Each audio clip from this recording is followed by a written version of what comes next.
Bonjour, la paracha de la semaine est Pinchas.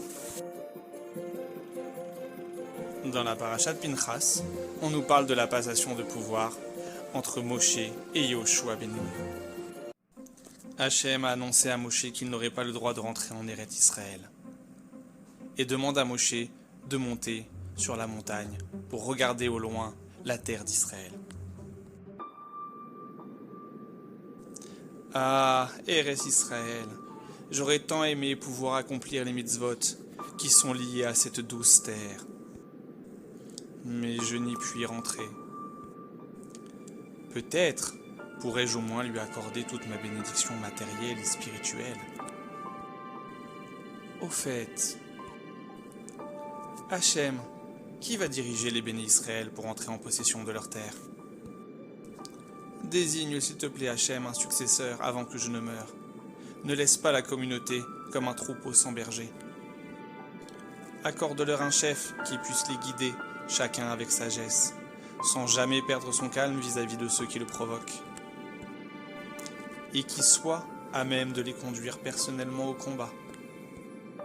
Un chef qui se consacre avec sévérité et zèle aux besoins de la communauté. Un chef qui lui-même est un grand mérite et pourra prier en faveur du peuple.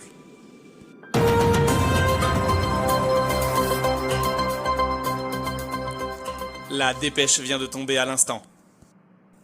Hachem a choisi le successeur de Moshe Rabbeinu.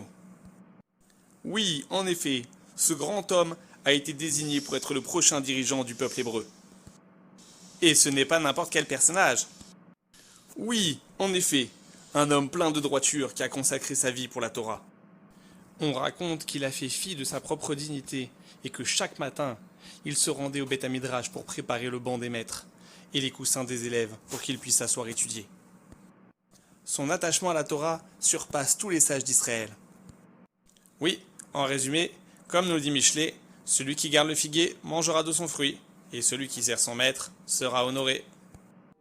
Viens, mon fils, que je te bénisse, et que je te transmette ma sagesse face au peuple.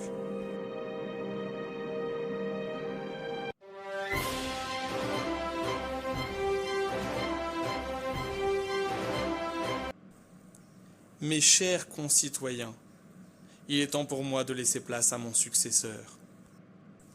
C'est avec une immense joie que je délègue mon rôle à Yoshua ben Nun. Yoshua va nous enseigner une halakha. Avec votre respect, dans la paracha Pinchas, nous apprenons les règles concernant le Korban Moussaf et le but de ces offrandes. Ainsi, nul n'osera dire que Yoshua avait peur d'enseigner devant son maître. Et comme il est marqué dans le Pirkei Avot, Moshe kibel Torah miSinaï, umsara Yoshua, Yoshua les Zekenim, ou Zekenim les Neviim.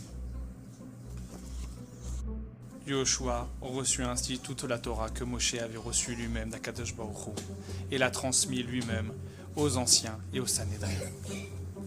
Ce même Yoshua, fidèle serviteur de Moshe, aura ainsi l'honneur de guider le peuple, autant au niveau physique que spirituel, lors de la conquête d'Eretz Israël.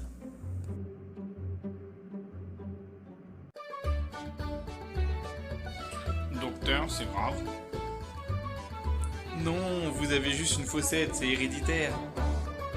Transmis de parents à enfants, sans rien faire. Ah, c'est comme le nom de famille, c'est transmis sans rien faire.